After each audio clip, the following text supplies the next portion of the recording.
Hey everybody, coming to you from an undisclosed location known as usual as the outside of my house. Hope everyone is doing well. It's Wednesday morning. Just got back from my bike ride.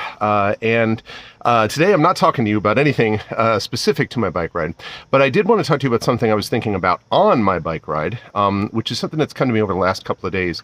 And it has to do with who you trust to give feedback on your work. What kind of person should you be trusting to do that?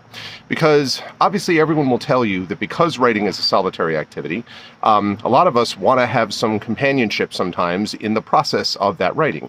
And that means that we seek out writing groups. That means that we write in places sometimes that are social. I've talked about liking to write in cafes and stuff like that. Sometimes people do want and need complete isolation, but we are social creatures. And for the most part, at some point, we want to be able to give our, work to somebody else.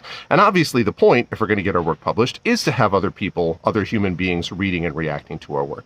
So the question then is, who do you turn to when you actually need that feedback?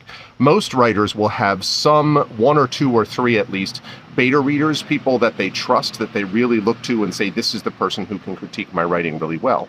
But what does that look like?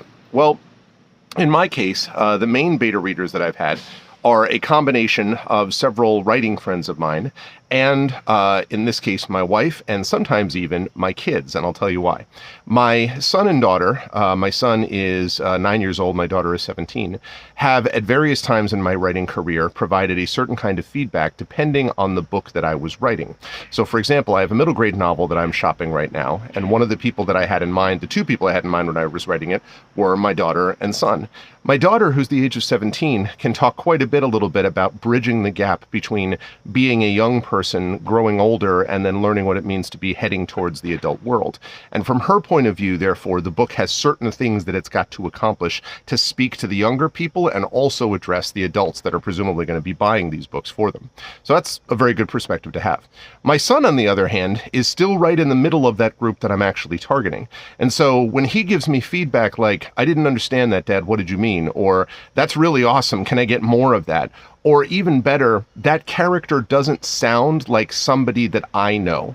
That's really helpful for me because it gives me some information about what his age group is thinking about that I may not be aware of since I am not 9 years old, right?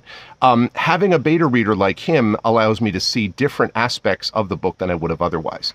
So what I'm giving you as general advice is try to pick your readers widely. You don't need 10 of them, but if you have 3 or 4 that are from different demographics, that are from different age groups, some of whom are not writers themselves, that can give you some valuable perspective that just a writers group on its own may not be able to do. Just a few thoughts. See you later in the week.